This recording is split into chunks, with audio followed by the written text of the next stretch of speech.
I'ma roll with what I'm giving. Got some ambition, this new edition, filling positions.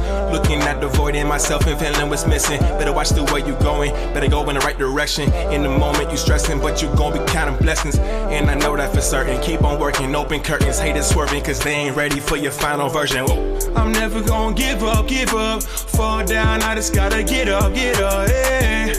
Cause this is my road. Let's camera action, I'm ready to go.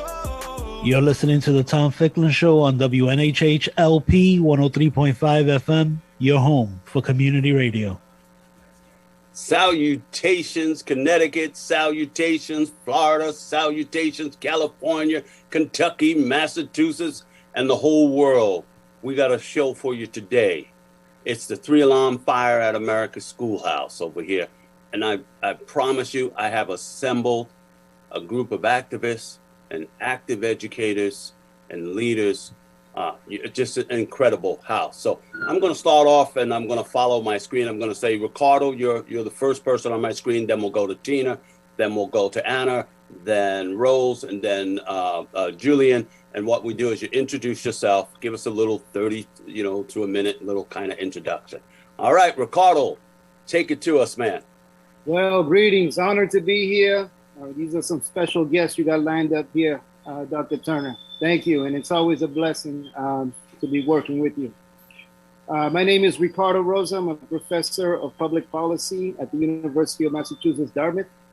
And I specialize in educational policy, curriculum theory, and research. But I always felt that public and social policy is educational policy. And so that's the reason why I'm in that program. As far as passions go, I'm passionate about educational activism or organizing, which is activism with a long-term plan. And definitely passionate about disrupting the corporate agenda in education and beyond. Great to be here. Thanks for inviting me. All right, Tina, you're up, sister. Hi, my name is Tina Andres. I've been teaching 34 years. This is my 34th year. I teach middle school math in Santa Ana, California, which is a predominantly Latinx low-income community. I also live in the community, and I am on the BATS Board of Directors. I am on NPE's board for their action group and a CTA member, state council member. So my passion is making sure public schools and public education stays public, and community schools, and making sure that our kids are a part of our community and not being shipped out to all different places around the county. It's been really, really difficult having schools be what they're supposed to be when no one goes to the same school on any given street in my city. So I really want to see schools become community hubs like they were intended to be. All right, we can't do better than that. And it's BTU, Mean Green Machine. Anna Fusco takes him on to CNN, takes on those administrators trying to lock her out of the building. Yes. So I'm Anna Fusco. I am a mother of a son who graduated public education, who is now a civil servant, a firefighter. I am in my 28th year of education, an elementary teacher in a Title I school. My whole career, I'm the elected Broward Teacher Union president. Been the president for 6 years, and I am an activist. I believe in organizing. I believe in righting the wrong, fighting for justice, the people that want and need help but don't have a voice, just like what our BATS have always done, and what everybody that's sitting here on this panel obviously is in for and will continue to do. Our public education here in Florida has taken such a drastic turn in the past 20 years, but literally in the past 2 years with an elected governor that is just standing up strong, talking about parental rights in such a wrong way to where people are villainizing each other, where you want to just talk about what's legitimate in history is wrong, or indoctrinating our children. So they're literally walking in our schools, walking into our libraries, searching through books and just pulling them off the shelf without having any conversation or understanding of why they want to do it, just because. And our governor is backing this type of behavior every so way.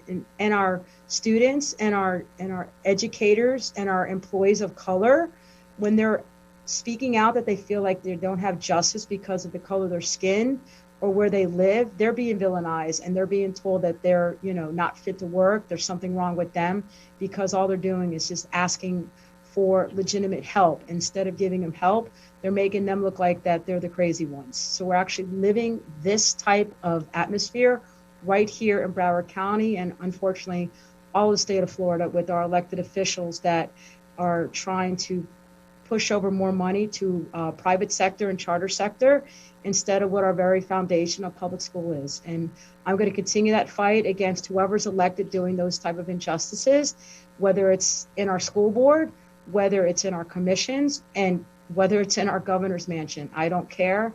I have no problem standing up and speaking out and taking action and getting with people that truly want to do the action and be part of the solution. And that's what I'm about.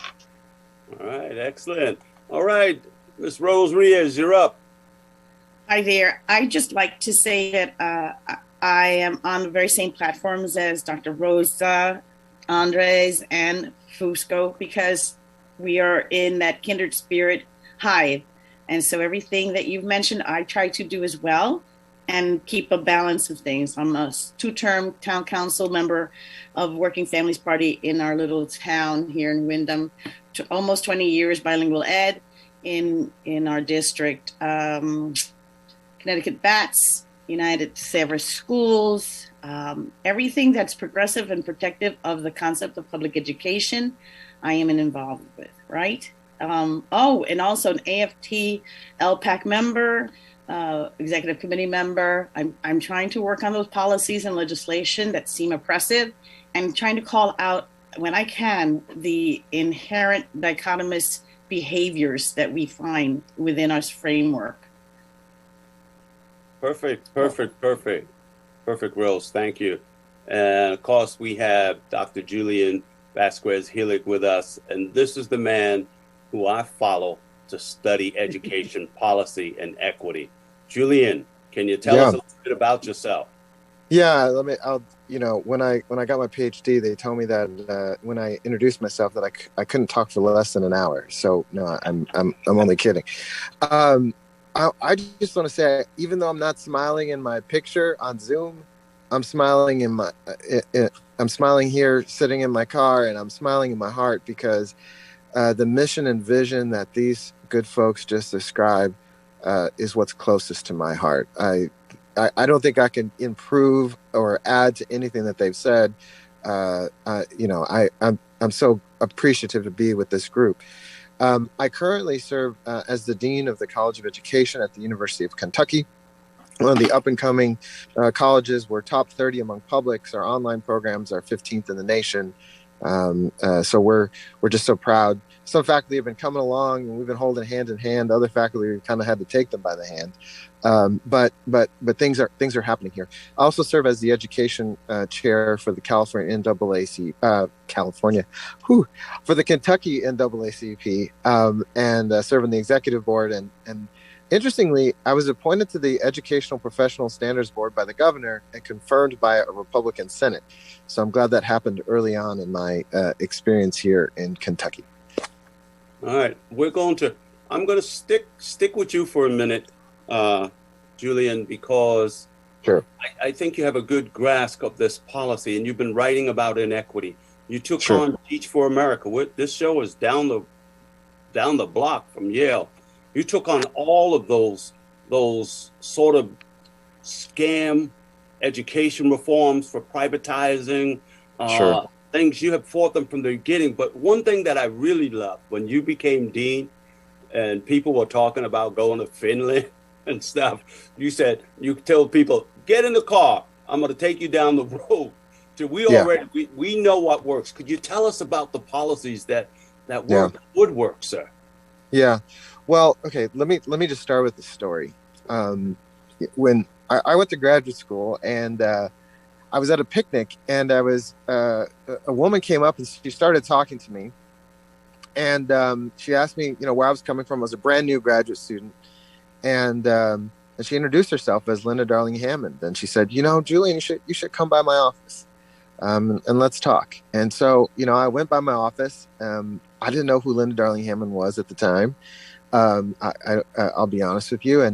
And then that really was a formative experience for me. The very first project we worked on together was a project looking at these alt-cert programs, Teach for America, all these sort of fly-by-night programs that get you into the classroom right away, these alt-cert programs. And we found that experienced, certified teachers performed better using hierarchical linear models with expansive Texas data. And so that was really my first entree into understanding that the public narrative about alt-cert programs, the public narrative about education reform, the public narrative, either from billionaires or from specific foundations or even certain researchers, was problematic. Because if you actually looked very carefully at the data, the inequities were readily apparent. So talking on the other side of this, what's important is the gold standards in the research. The predominance of research tells us what works. High quality teachers that are experienced, that works. We know that high quality pre-K, that works. We know that smaller class sizes, that works. We know that community schools, those work. These are the gold standards. But what education reformers have been trying to do for the last 20, 25 years is do education reform on the cheap for students of color and for low-income kids. That's what we haven't figured out. We know what works. We know what those gold standards are. We know they require investments. But education reformers have been seeking to privatize education for quite some time. And while doing that, do education reform on the cheap. It reminds me of reclaiming public education. They had a report reclaiming the education debt, and it talked about the Elementary and Secondary Act and a promise of 45% more funding for Black and brown and poor schools in the country that was never delivered. And they talk about billions, hundreds of billions, $1 trillion worth of debt. So it's like Dr. King when he went to DC and said, we're not coming here for a check. We're coming here for that IOU. So I love that. I want Absolutely. to move. Yeah. Let me say one quick nugget here. One more quick nugget, which is that this is what I like to say is the elephant in the room. We know the nicer house you get, the nicer public school you get. But not only that there's a $23 billion difference in funding between majority white districts and majority districts that serve students of color. Now, that is the real issue in our nation. We're always talking about charters and choice and vouchers, but what's really going on is structural inequity, and it's on purpose. Wow. That's Reverend Barber would say that's white supremacy. Tina, I'm going to go to you because you're like our furthest person from California. I don't even know what time it is in California, 9 o'clock or something. How you doing? 8:15 a.m. right now. So Okay. I'm doing fine. Did you have a specific question, or are we? Yeah, I'm asking. I think the question is, tell us about the status of what's going on in California with public education and education reforms. Are we doing the things that Julian just said? Are we bringing equity to our schools? Are we lifting community schools, or are we lifting people who want to make money? Okay, well, I think if you compare what's going on in Florida and what's going on in California, you think, wow, it's completely different. Everything's going great in California. It's all kind of lip service at this point. We've been funded horribly ever since Prop 13 back in the 1970s. All sorts of programs disappeared. Our schools became bare bones basic, class sizes high. And then, of course, there's been a push to try and eliminate Prop 13, that we can't get that passed because there's too many moneyed interests who are opposed to that. So with the pandemic, there was a lot of infusion of a lot of money. But what are we doing with the money? We're buying technology, we're buying programs, we're buying little microphones that hang around my neck, we're buying cords that I can trip over, we're buying huge TVs where I can simultaneously teach my students who are at home. So I'm looking at where the money has gone. Yes, we have hired a few more counselors. That will likely be temporary, but our class sizes are basically the same. In some districts, maybe a couple students less, but we're still dealing, I still have 2 classes of 36 students, and none of that has changed. Everything about what we're doing is virtually the same thing as before the pandemic, with the exception of a few counselors and a lot of lip service to social emotional learning, and a lot of piling on more on top of the teacher. And so when they leave, the idea now is going to become, let's reduce the certification requirements. Let's make it easier for anyone to walk into a classroom. And they are leaving. Teachers are leaving. They're retiring. They're moving to online programs. They're doing whatever they can to get away from this very stressful school year. It's very, very stressful. And where we spent a lot of time talking about, we were going to change things. We were going to make things better for teachers, for students, and then all of a sudden here we are back in the exact same situation. Same schedule, same problems, except they're a lot worse. And I don't see that we're really doing much except throwing more technology at and throwing more programs at the teachers. A longer list of things to do is basically what teachers are getting out of this. And this gets us the original idea for the show. Hit me when I was seeing billboards going into New York City. I was picking up our daughter who lives in New York City for Thanksgiving, and I saw these billboards for teacher shortage and teachers wanted going into New York, and then I saw them coming back, and they're only on the Connecticut-New York border, because I know that New York wants to steal our Connecticut teachers, which brings us to Rose right now. Yes, Rose, give us a perspective from what is it like to be a bilingual teacher during this time? So I'm part of the perpetually shortage area, right? So there are shortage areas that we know: secondary math and tech and science and bilingual. But there's something that we need to address, which was what Julie had mentioned about the presentation of this false narrative. You know, that it's like a misnomer, just like right to work and a certificate of need, like Hartford Healthcare trying to justify closing the maternity ward using a certificate of need. The teacher shortage is based, like you said, Professor Turner, from the lockout concept, keeping people out and down, and then simply flight. And the piece about, the analogy I have is about a while ago, maybe 5 years ago, there was a big media push about the shortage of STEM, remember? Yes. Businesses were scrambling, looking for STEM teachers or STEM people for their industries. And they had interviewed on NPR a person who qualified. And the argument was that the industry just wasn't willing to provide a livable wage. They just wasn't. They were looking for on the cheap and amass large population to pick from. And that's just not the way the United States needs to function, right? We need livable wages, we need respectful benefits, and we need a working environment that is safe and compelling for us. So this argument about teacher shortage is not new. It goes way back. I did a little research again. It goes way back to the 90s, way back to the Truman administration. And the issue has been that the focus has been wrong. It hasn't been about recruiting. It's about retaining. And we do a lousy job of retaining. We do an excellent job of recruiting because we're not attending to the fundamental foundational weakness that we have, which is we are treating this profession as a labor camp, so to speak, and that we are disposable. All right, perfect.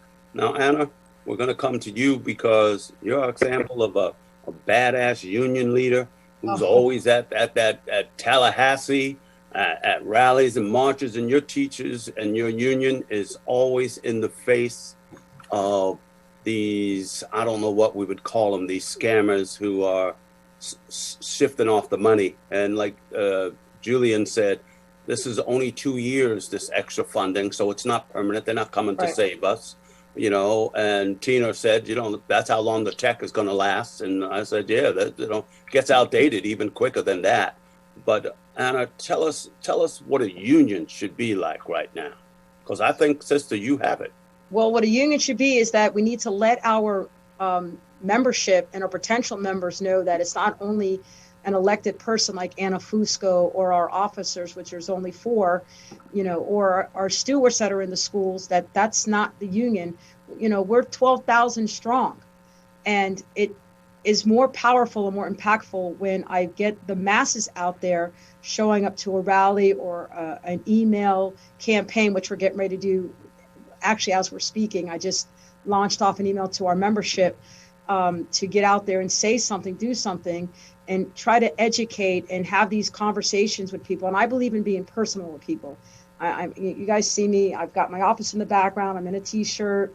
I believe in being that real person so people can see, what you're like. I tried that heels and dress type of person. I didn't resonate with people. I want to stick to what I am and lead by example. And if I'm going to expect you to get out there and come and say some words and show some action, I have to be willing to do it and educate people. I think is the hardest piece of getting people to show up and listen and actually understand what you're saying. You have to be, just quite exactly what it is. Listening to all of you, we're all around the country, and it's everything is so similar and everything looks good on paper. We've got this extra money here. We're hiring all these people saying they're doing all this extra work, but the retention part is so hard. We just lost 44 teachers from last week to this week. We are checking our numbers every single week. We work hand in hand with some really good people in our district that give us our, understanding of who's leaving, whether it's retirement, early resignation, or unfortunately, because we have that probationary phase here, where you can be let go without cause if you're a newly hired teacher within the 196-day rule. So all of that is the piece where Rose hit the nail on the head.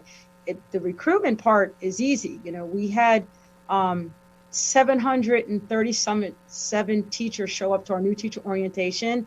And by the way, we recruited 630 out of them to become union members. And when we asked for a hands up of how many are genuine education graduates, maybe a small pocket, maybe 20 something, and everyone else in there is second career or stepping stone career or want to try teaching, they want to give back, whatever the reason is. And then the part is keeping them. That's the piece that our district, and I think most districts don't understand, legitimately keeping them. And I don't think it's that they don't know how, I think it's that they don't want to. That if they put that C word in it, and the C word I always talk about is care, if they actually cared and gave the wraparound services to hold on and get that new teacher to understand what it is really entailed of making it through their first year, their first 3 years, their first 5 years, we may just continue to retain. And then we get into our older teachers. Tina, you said you have 34 years. I have 28 years. That piece of really respecting and valuing that you have that experience, and not just because you have that age and it's time to push you out and our new rock stars are going to come in. We have value. We have expertise to bring on to people. Instead of burning us out, we should want to work with our new educators. So the retention piece is really strong here. And when they put all these mandates on, this is what you need to do to be this great teacher, and you have no idea what you're doing, they're like, forget this. And then, of course, the piece of you're mistreated, and then the salary part. You've seen what's risen up in Florida.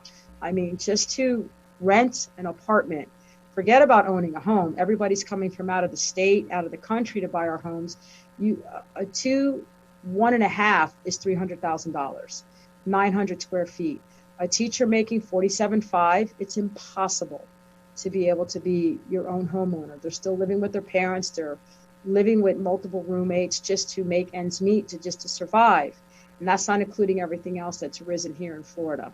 So our governor has got it completely backwards to what would bring people in to actually value our state, bringing in people that want to just get theirs. And that's not a public school value or core that I have ever seen in my lifetime of the early stages, going through public education, becoming an educator in the early 90s, and where we're here in 2021. It all started in the Jeb Bush era, 20-something years ago, where they brought in, lining pockets of friends and CEOs and people that own the textbook companies, own the testing companies. It's all tied in together. If you actually sit down and do the research and you follow the trail, they're all tied to each other. And they're continuing to produce more and more of their friends to bring on that path of let's keep siphoning out of public schools and let's keep lining the pockets of our special people that have already enough money to take care of everything and defund public education. I don't believe in defunding any public sector when it's the core foundation of our country. So getting out there and being a voice, doing your research and continue to educate and getting in people's faces to let them know what you're about and not backing down. And in different types of ways. There's, sometimes you have to bring in the diplomatic version, and then sometimes you have to bring out the badass teacher version. And either way, I have no problem doing and helping educate people to do it so they can take care of our core foundation. I think we have to continue to do and not be afraid. And that is the hardest part to bring people. Let's come back to, we haven't heard from Dr. Rosa yet. Okay. We got to come, and I invited Ricardo on because Dr. Rosa's specialty is not just policy, but community activism. And in Massachusetts, he's been leading that effort in New Bedford and other places. And that's why he's at this little restaurant right now, because he's helping out a community be active. We'll go to Dr. Rosa, and then I'm going to go to Julian because he's been posting lots of good research points. And then we'll come to you, Rose. We'll come back to you. All right. Okay, Ricardo, go ahead, sir. Thank you very much, Brother Turner. Appreciate it. I think that, folks around the table have hit it on the head. Funding is absolutely critical.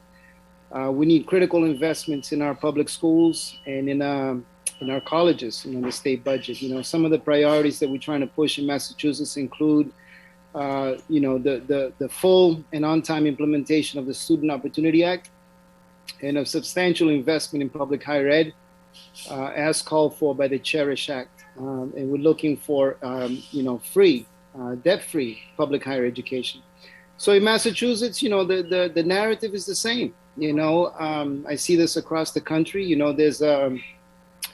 There's sort of a way that our public system or those who are leading the public system are sort of calling for the same type of policies and structures that were pre-pandemic. You know what I'm saying? I mean, there's a huge push right now to measure learning loss. If we think about it, these young folks have lost family members. They've lost stability. They've lost a sense of community. Some folks are losing homes, and here we are talking about learning loss. It's the last thing we should be trying to measure, so that's highly problematic. I remember a sign that I saw, not too long ago as I was driving through a city here in Massachusetts, and the sign read, "Education makes America work." Right. So I thought about that sign in light of the realities, right? 1% of the population controlling over 45% of the wealth in this country. That 1% remains primarily white, primarily male. 1 out of 6 children born into poverty in this, the world's wealthiest nation, and that's increasing. That's by the government's own sort of undercounting measure. We have the largest gap, between the rich and poor out of the top 17 industrialized countries in the world. Corporate profits captured 88% of the growth in the real national income, while aggregate wages, and salaries accounted for slightly more than 1%. 14 million people remain unemployed and millions are underemployed. 1.6 million children in the United States were homeless. The starting teacher salary remains abysmally low throughout the country. So the question for me, when I reflect on that sign is, for which America is education really working, So what we're seeing, in my view, in this so-called teacher shortage crisis, right, is education doing what it's always done, right? It's servicing capital, and capitalism in serving as a whiteness protection program, right? Utilizing COVID money, for example, COVID relief money to spend money on hiring or bonuses, right, creates this hyper-competitive environment between school districts when we should be collaborating, right, instead of competing.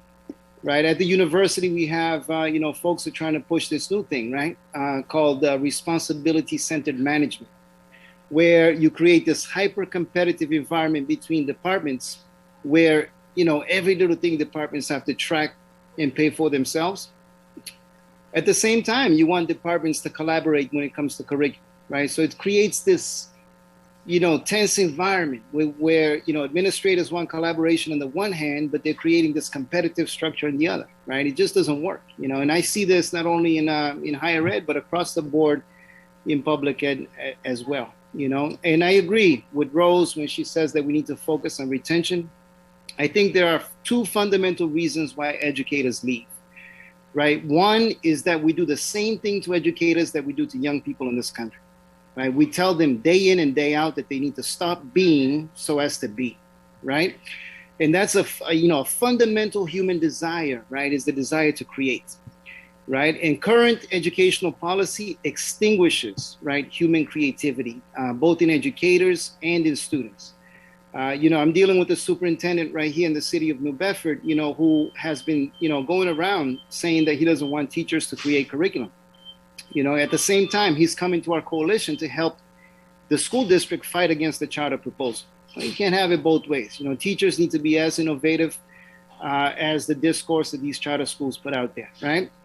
So we have corporate interest shaping educator evaluation, right? Which, again, constrains educators. But the other big thing that's causing educators to leave, and I'll stop here after I say this, is demoralization. Doris Santoro has written a brilliant book called Demoralized: Why Teachers Leave the Profession They Love and How They Can Stay, right? And one of the biggest things is just value conflicts, right? With pedagogical policies, reform mandates, and school practices. I think, not all educators will have these conflicts. Some educators may be in it for the wrong reason. Some educators may not be aligned, I should say, with the reforms.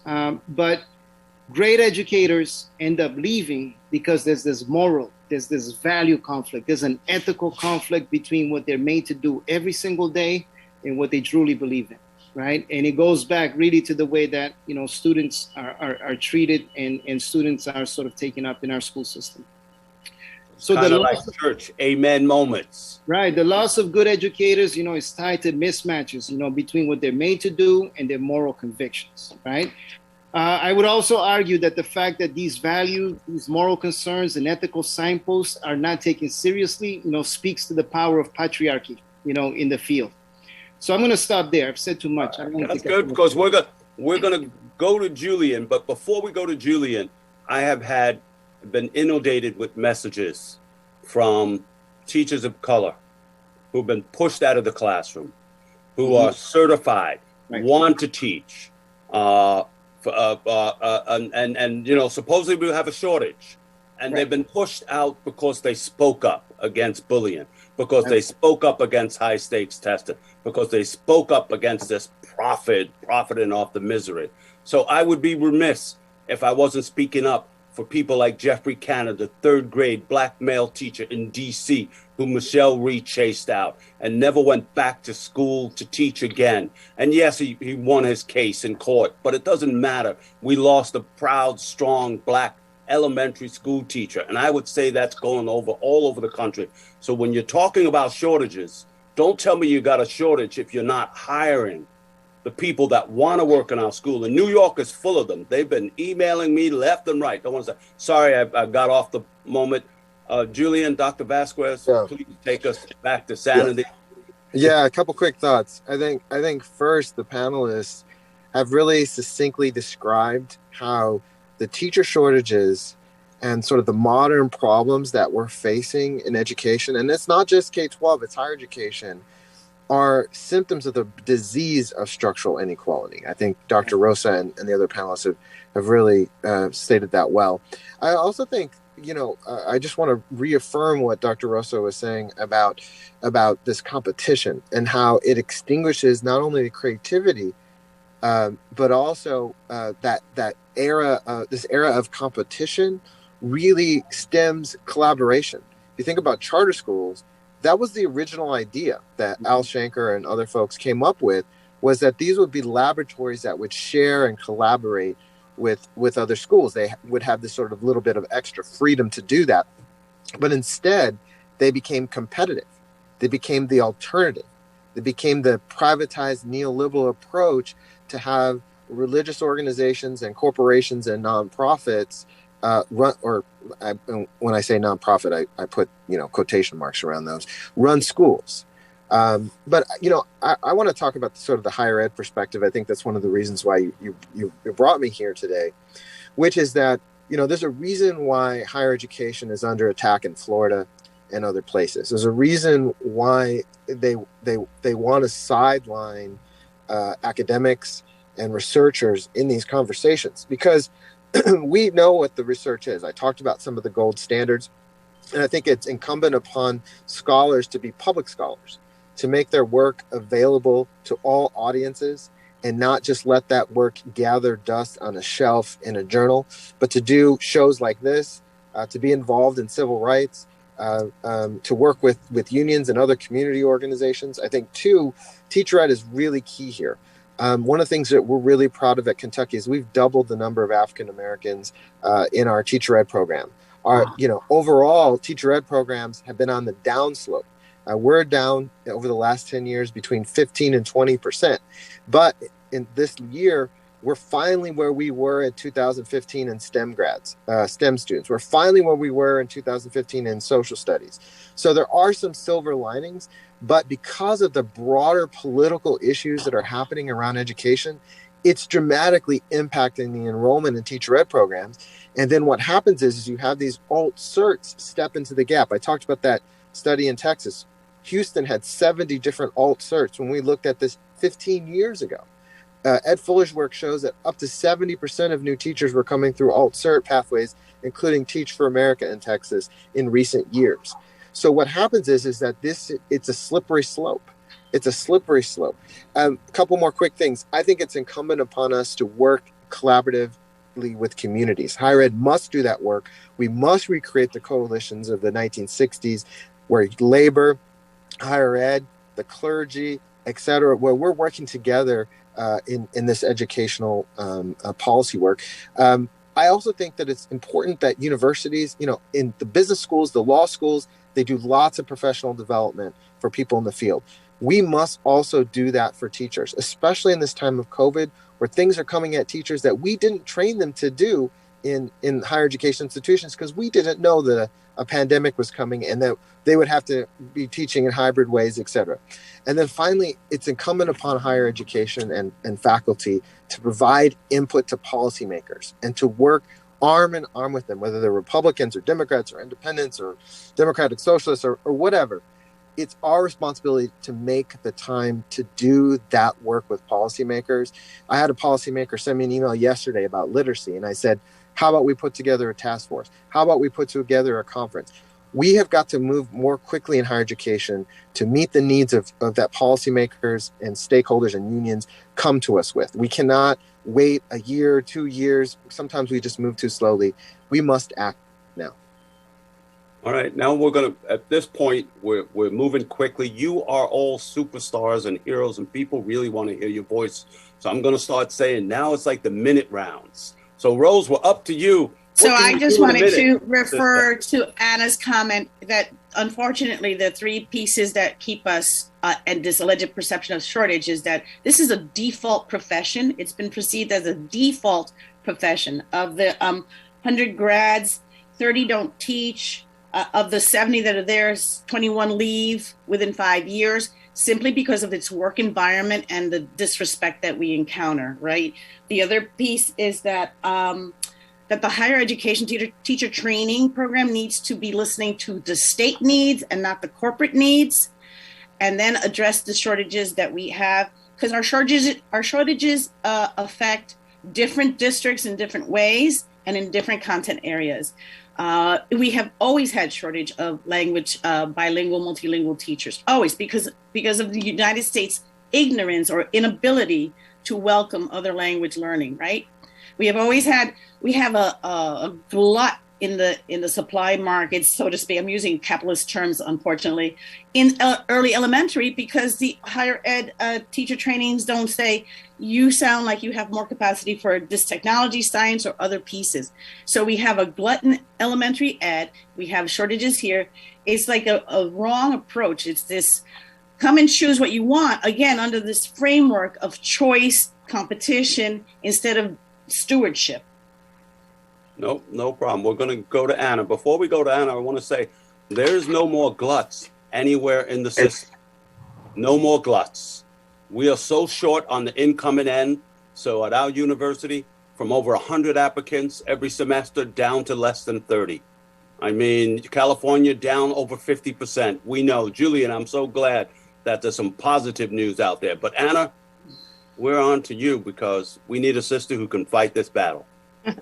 Well, I think one of the biggest things we need to do is, which I know we're all preaching to the choir here, is really be in the know of what our elected officials that are coming in and what their agendas are and what they're doing. And if they are not doing what they're saying, then, the power to vote them out, which is a big struggle we've had here, obviously in Florida. Our governors have come in the last 20 years, all they've done is just attack our public education, educators. And people that are coming in that are not, even the ones that are coming in as education graduates, these new young people coming in, I don't know if they're still considered millennials, whatever they are, they're coming in saying, I'm hearing a difference from them, like, President Fusco, I didn't sign up for this. I'm not going to have my boss disrespect me. I'm not going to have the disrespect that's happening. I can, I'm 25 years old. I'm 28 years old. I can leave and go find something else and make more than $47,500. I did graduate with a passion because I want to give back to the student, but I'm not going to come in and be beat up and then be told that that's the way it is. Not for this type of money and not for anybody. And then, let's talk about now our educators are being physically beat up.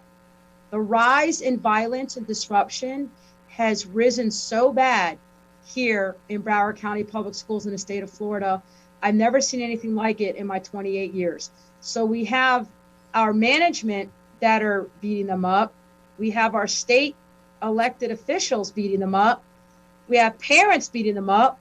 And now we have our students that are physically hitting them and verbally assaulting them, to where what has happened. And when they're trying to figure out what to do or how to do it, nobody's really coming in and educating them on how to handle it. We really have our people telling, well, that's just how it is. You have to take it. And I'm sitting here fighting it. No, you don't. And I'm not saying, no, don't take it, leave our profession. No, don't take it, because Broward Teachers Union offers a plethora of PD courses that really get into what you need to have that wraparound service, except it's offered after hours and on weekends, which is really hard for people because they are working second jobs or wanting to get their families going. So the need of what our educators really need is falling on deaf ear. And that is a fight that we have to keep pulling here in Broward County Public Schools, of getting our good elected school board members, which our governor keeps attacking. I'll remove you if I don't like what I'm hearing. So it's a kind of a battle of, why would I want to step up and be part of the solution when I'm going to get beat up? Nobody wants to get beat up, and nobody should get beat up. It should be something that is received, and we want to move forward in making greatness for our students. And that is just, I think they just want to keep dumbing down people to where the 1%ers are going to keep prevailing. And that's where it all goes back to. Oh, wait. Professor Turner, I wanted to add on to Anna's point about how some teachers are reluctant about presenting themselves to their work board of education, but if they can fight that fight for their colleagues in their town, and it could be reciprocated in that way, perhaps we can activate a movement that's easier to run through. You know what I mean? Yes, great point. We're creating a movement. And Tina, I'm asking you to do the hard, carry the heavy load. I'm asking you to give us hope because I'm hearing a lot of need to fight back. But sister, you've been in this, I think you said 30 something years. I forget I think you're only a year less than me over there, but you've been around. And for me, this is the battle of a lifetime. There's nothing more worthy than it. Give us some hope. Give us some hope from California, the Sunshine State. Well, here's what I take away from all of the problems that we're having right now with the students, with the parents, all these behavior issues, all of this hardship that we're going through. I take away from that they needed us this last year and a half. We weren't able to be there. We weren't remote. We were remote. And it proves how much society needs us, I think, because our students now don't know how to behave. They've lost their ability to socialize appropriately. And where did they learn those skills before? Clearly, they learned them from us in their public schools. And when that went away, so many of the fabrics of what we assume can happen or do happen in society also went away. And I think we're seeing that with adults as well. And they need us. That's the hope. That we can get back to being the community school, being the place where everyone trusts, being the teachers that they trust. I mean, I know our parents, it's the loud minority. It's a loud minority that is creating all of these problems. And the majority of my parents, they want to support their kids. They want to know how. They want my help. They respect me. And it's not this 90% of these parents are not yelling and breaking down the doors and empowering their kids to misbehave. We need to focus on everyone. We need to stop giving such a voice to these loud, ignorant people that we're hearing at school board meetings, even in California, they're showing up. We can be that again. And I think we need to continue to communicate that this is why you need us. This is why. It's not just education. It's everything in our society that depends on public education. And I did want to go back to what Julian was saying about teacher education as well. I have had multiple student teachers per year for the last 20 years. This is my first year without one in over 20 years. Why? Because there weren't any. There was nobody coming in. And I want to talk more about who and why are they becoming a teacher. In all those years of having student teachers, the overwhelming majority, over 90% of my student teachers were middle class to upper middle class white people who had parents who could support them throughout their student teaching while they were working full-time for one semester, part-time for another semester, and they were working full-time for free and going to school. Who can afford to do that? Who are we allowing to become teachers? And believe me, we're allowing some people because other people don't have that opportunity. They don't have the opportunity to take a semester off and not make any money and work full time. We need paid internships. We can't recruit people of color. We can't recruit low income people, the kind of people that relate to the students that are in my district. We can't continually have upper middle class white people whose parents can afford to pay for them as teachers. That's not the demographic we need to teach our students, especially students like those in my district. So perfect. We're going to go to Julian. Julian, this is the 1 minute round of give us some hope, and you're the perfect person to follow up with Tina. Yeah, here's the hope, I think. What's really special about the students in this generation is that they want to make a difference. And so when we talk to this generation of students, we frame it as you'll be a champion for change.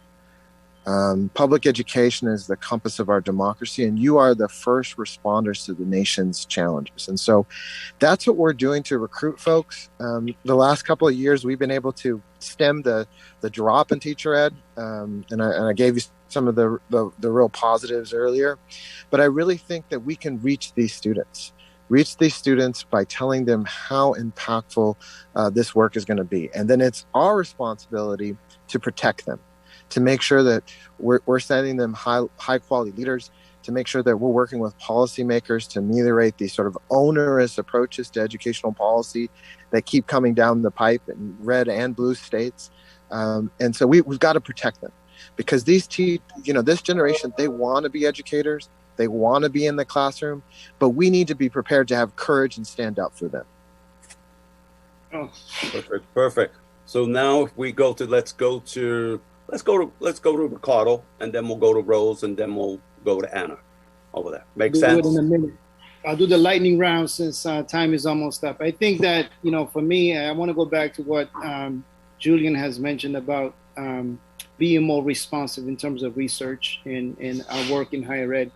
I think what we need to do is more policy analytic work, where there's a more direct path to action. But I think that policy analytic work has to be done in a way where we share the tools of policy analysis with rank and file educators, so that they're learning to do the analysis as well. We're doing it collectively. And then we're also building a program that moves from research, to concrete action, on the ground. I think that a lot of us, pursue this work of policy analysis, in these offices where we do analysis for, folks. And I think analysis needs to be done with, so that we're very clear about some of the dynamics that folks are facing on the front lines, and so that we can craft, policies that are more responsive and policies that are more likely to be enacted. Perfect. Come on, Rose, give us that 1 minute hope. From Willimantic hope, come on. I think the hope is that we're all intelligent beings, and we have the potential to be our best human possible by being reflective and critical of the analyses and the introductions of these urgencies. Whenever you hear an urgent crisis concept, that's a template of white supremacy, because they don't want you to think. They just want you to react and cooperate. So you have to slow that down, because there's no generic national teacher shortage per se. It's all compounded in pockets, okay?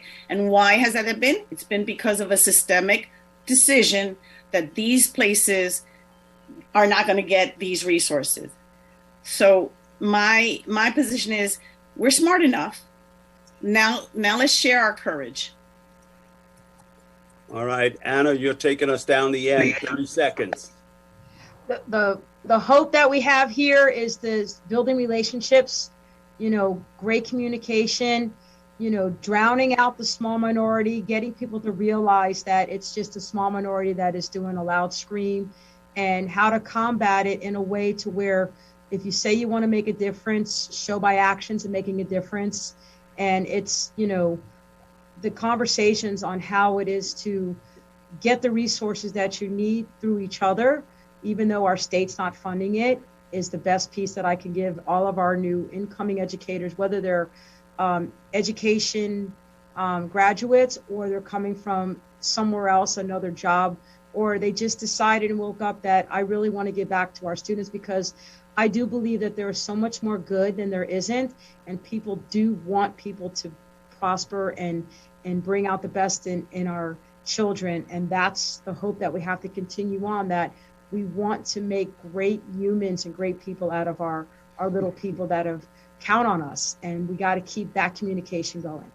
We got it. Teachers are my hero. I would not be here, homeless kid to PhD, because of teachers. Yeah. Thank you. As I got another rhyme, another rhythm for y'all to listen. I'm never quitting on my mission. I'm roll with what I'm giving. Got some ambition. This new Thank you, everyone. This is Harry Groves, and you're listening to WNHHLP 103.5 FM New Haven. Swerving cause they ain't ready for your final version. I'm never gonna give up, fall down, I just gotta get up, yeah.